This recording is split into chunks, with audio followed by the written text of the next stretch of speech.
Graça, paz e misericórdia da parte de nosso Senhor Jesus Cristo. Bem-vindo a você que nos acompanha para mais uma escola bíblica dominical. Este que vos fala é o pastor Antônio Dias, somos aqui de Americana e já quero externar a minha gratidão pela vossa cooperação, compartilhamento conosco neste ano que encerrou-se 2023 e agora neste primeiro trimestre de 2024. Agradeço de coração a cada um de vocês que tem nos acompanhado, nos prestigiado, e já quero rogar as vossas orações, também que se inscreva no canal, curta, comente, compartilhe e ajude-nos a levar a palavra do Senhor até aos confins da terra. A lição desse primeiro trimestre o nosso comentarista é o pastor José Gonçalves e o tema é o corpo de Cristo. Nós vamos ver a igreja como a origem, natureza e vocação da igreja no mundo. Dentro desse ponto da igreja, o que estaremos comentando? Quando surgiu a igreja? Qual a primeira referência acerca da igreja? No Antigo Testamento, qual era a referência ao povo de Deus? Qual a similaridade entre um e outro? E nós vamos ainda traçar alguns comentários entre Israel e a igreja, a simbologia, o relacionamento de Israel com Deus e da igreja com o Senhor Jesus Cristo. Batismo, o que é o batismo? Quais são as formas de batismo? Quais são os 3 batismos que nós vamos encontrar na Bíblia Sagrada? Vamos no comentário desta lição e estaremos, segundo a graça de Deus, externando e compartilhando com os irmãos esse comentário. Pois bem, num primeiro momento, nós vamos encontrar aqui a nossa lição, ela vai dizer o seguinte, no tópico primeiro, o povo de Deus na Bíblia e na história. No tópico 2, vai dizer a igreja como criação divina e no tópico 3, a igreja como comunidade dos salvos. Pois bem, no hebraico, o nosso comentarista traz aqui a expressão kahal, que era usada para se referir a um ajuntamento. O ajuntamento da comunidade de Israel, dos filhos de Israel, estava intimamente ligada a uma convocação, a uma santa assembleia, a uma santa convocação, onde Deus se manifestava ao povo de Israel. Porém, ela se refere ao Israel étnico, ao Israel físico, ao Israel enquanto nação, ao Israel descendente de Abraão, aquela nação escolhida por Deus para que através dela o Senhor revelasse o mundo. Então, para Israel havia este significado, ou melhor, a expressão kahal se referia exclusivamente a Israel. Já no Novo Testamento, a primeira vez que aparece a palavra igreja nós não vamos encontrar nem em Marcos, não vamos encontrar em Lucas, não vamos encontrar em João, mas vamos encontrar apenas em Mateus, quando o Senhor quando aquela confissão de Pedro, que ele fala que Jesus é a pedra, é o Cristo, é o Filho do Deus vivo. O Senhor então fala sobre esta pedra, edificarei a minha igreja e as portas do inferno não prevalecerão contra ela. É uma expressão futurista que a igreja seria edificada no futuro pelo Senhor Jesus Cristo. Então, é uma referência ao povo de Deus. Agora, nós vamos encontrar essa questão que o Senhor ia ainda construir, ainda edificaria a sua igreja. Aí nós vamos encontrar outro detalhe sobre o primeiro e o segundo Adão.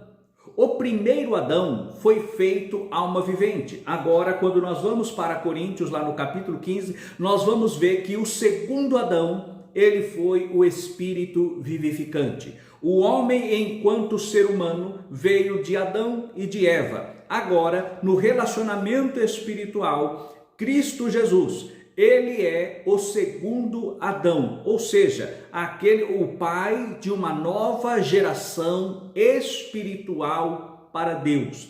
O Senhor, a igreja foi tirada do lado do Senhor, quando ele vai para a cruz do Calvário e ali o seu sangue é vertido na cruz do Calvário.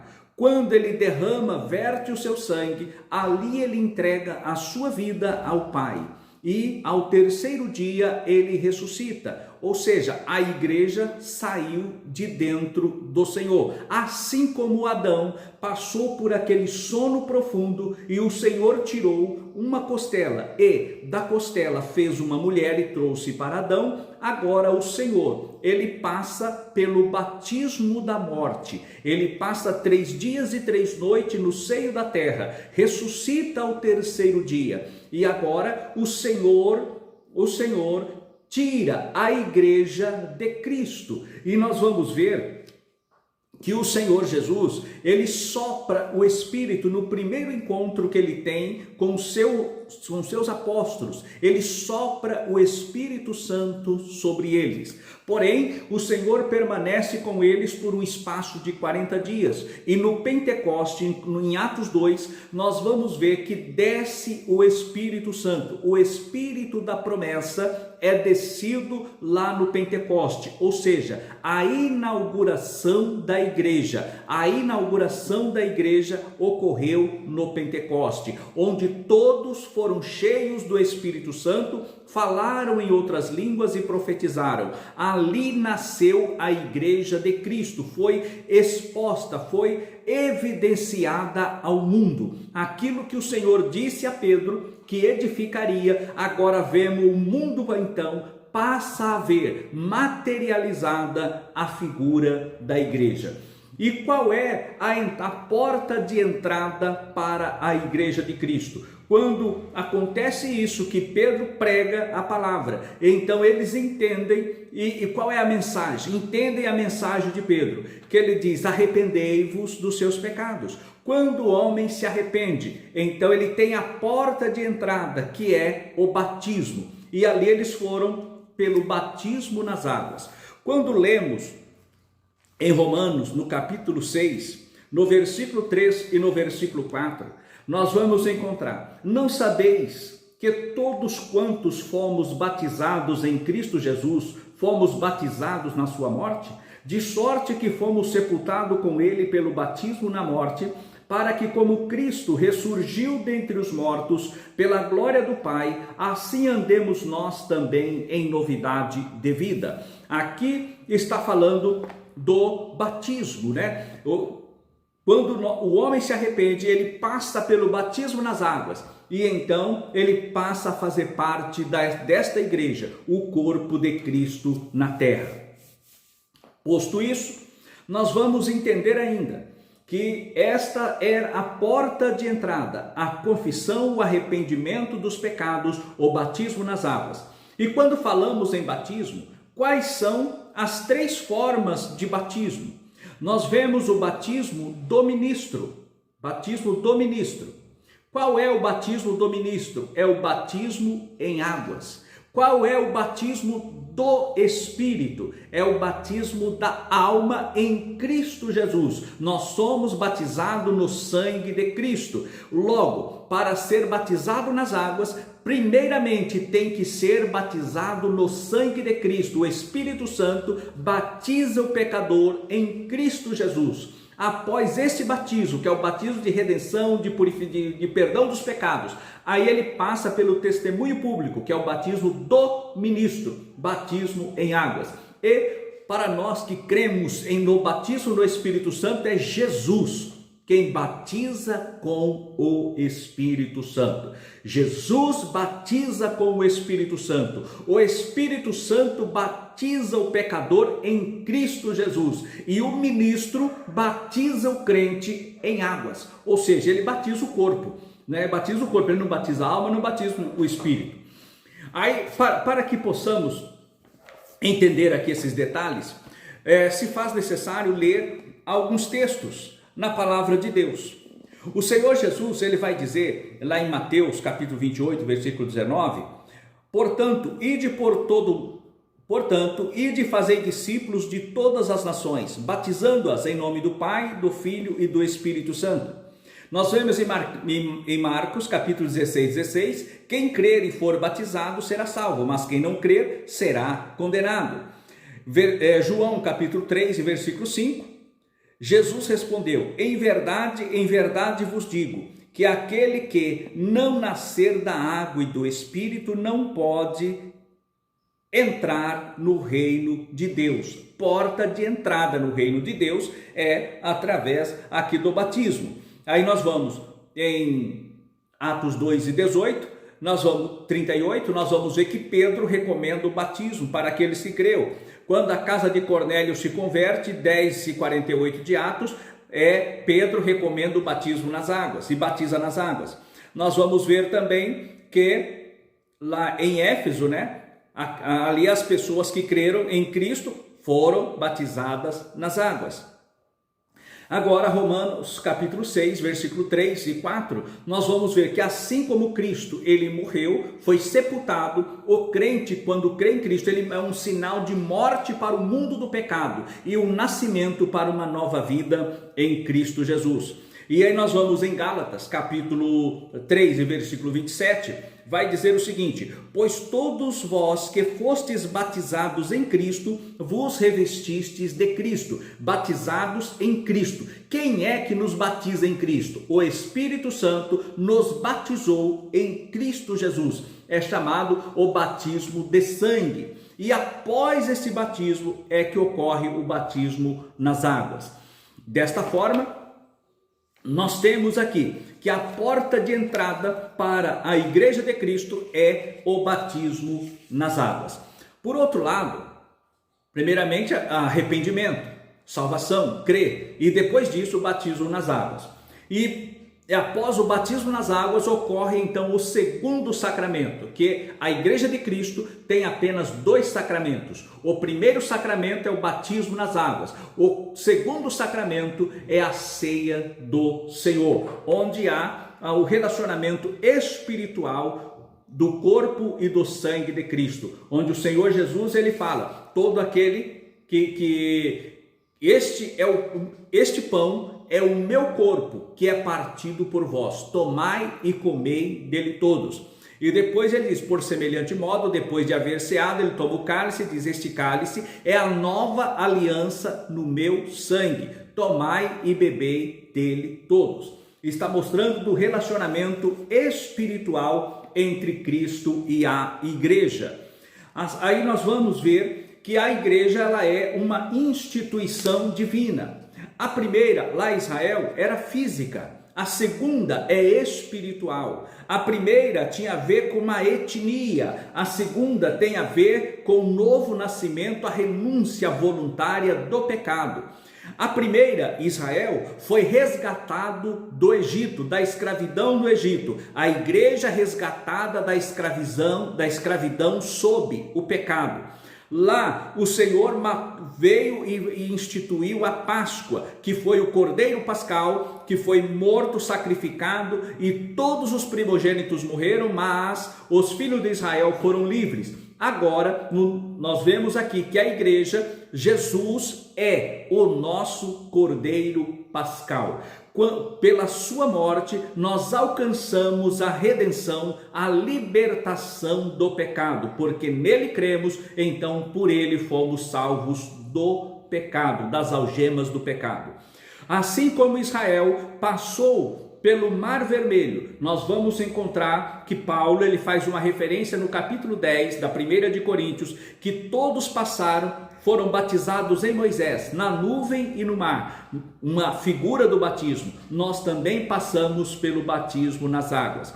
Israel vai até ao monte de Deus, para que o Senhor ali se revelasse a Moisés e toda a comunidade de Israel. A igreja também recebe a revelação de Deus através do Espírito Santo pela palavra. Nesta caminhada, o povo enfrentaram águas amargas, que foi em Mara, mas jogou-se ali um lenho e aquela água tornou-se doce. Isso mostra que na nossa caminhada nós vamos encontrar muitas maras pela vida, mas há sempre o lenho para tornar a água de Mara potável, a água de Mara perfeita para saciar a nossa sede. Mas aí nós vamos até Elim, que é o chamado o lugar da bênção. Ali sempre haverá uma abundância espiritual. A igreja de Cristo não para em Mara. A igreja de Cristo vai até Elim, que é o lugar da bênção,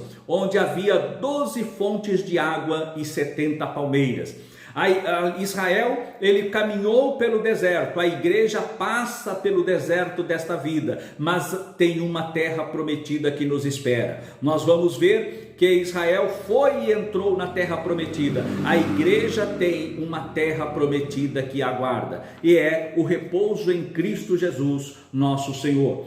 Nós vemos que Israel construiu ali um tabernáculo no deserto, onde a glória de Deus se manifestava sobre o tabernáculo. Durante a nossa caminhada, nós somos também um tabernáculo no meio do deserto. Onde há um crente, há a manifestação da nuvem de glória sobre a vida dele. Cada cristão, não importa onde ele está, se está dentro lá daquele povo da janela 1040, o poder de Deus se manifesta ali.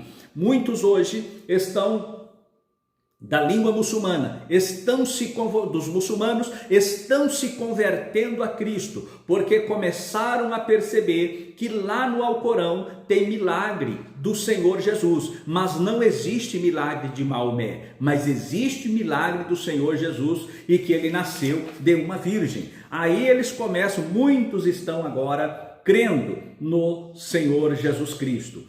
Agora, a igreja, Israel era uma comunidade étnica, de um povo, de uma descendência. A igreja não existe mais a barreira etnológica entre raças, entre povos, entre línguas e nações, porque o evangelho veio para derrubar estas paredes. Hoje, a igreja de Cristo, ela é composta por todos os homens, salvos em Cristo Jesus, independente de ser judeu, de ser grego, de ser bárbaro, não importa. Hoje, a pessoa em Cristo Jesus, ela é salva. Quando ela crê em Cristo Jesus, ela passa a fazer parte da igreja, que é o termo utilizado no Novo Testamento, eclésia, chamados para fora. E a igreja foi chamada para fora do sistema mundano para ser ela a igreja de Cristo. No último tópico, ele trata exclusivamente sobre este assunto. O Espírito Santo batiza o pecador em Cristo Jesus. O Senhor, o ministro, batiza este pecador arrependido em águas. E o Senhor Jesus batiza este arrependido com o Espírito Santo, independente dele já ter sido ou não batizados em água. Porque para ser batizado por Cristo Jesus com o Espírito Santo, qual é o requisito necessário, fundamental e incontornável? O requisito indispensável é o Espírito Santo tê-lo batizado em Cristo Jesus para perdão dos pecados. Se ele é batizado em Cristo Jesus para perdão dos pecados, Jesus o batiza também como Espírito Santo antes do batismo em águas. Tivemos uma experiência de um jovem, um adolescente. Ele não era, na sua casa, ninguém na sua casa era crente, a não ser o seu irmão, que também era adolescente, um pouco mais velho que ele.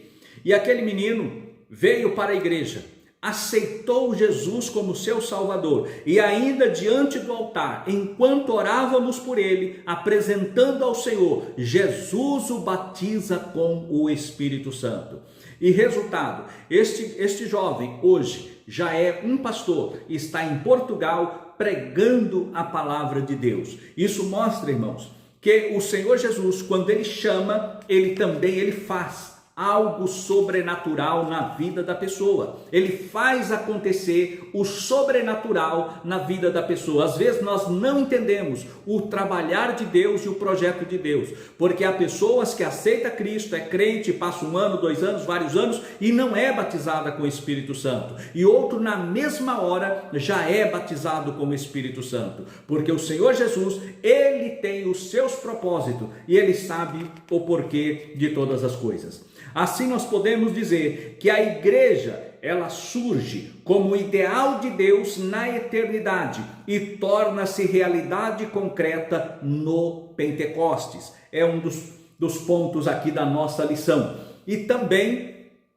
assim como o tabernáculo estava caminhando pelo deserto, cada crente hoje é um tabernáculo nesse mundo tenebroso, neste mundo de trevas. Você, eu, somos um tabernáculo em particular, aonde a glória de Deus em nós deve habitar, para que o nome do Senhor Jesus seja na nossa vida glorificado. Assim, agradecemos a Deus por esta lição e pedimos que você não deixe de registrar o seu gostei, não deixe de fazer a sua inscrição no canal. E para concluir, nós vamos dizer, quero ler aqui o que está na conclusão da nossa lição. A igreja, portanto, não foi idealizada por homem algum, nem tampouco está fundada sobre teses humanas. O seu fundamento é Cristo, que é a cabeça da igreja. Por isso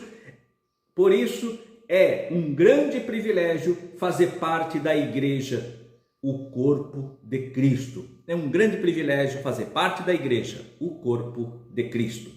Como comunidade dos salvos, a igreja é a reunião dos regenerados pelo sangue de Cristo e selados pelo Espírito Santo da promessa. Que Deus os abençoe, que Deus os guarde em Cristo Jesus. Amém.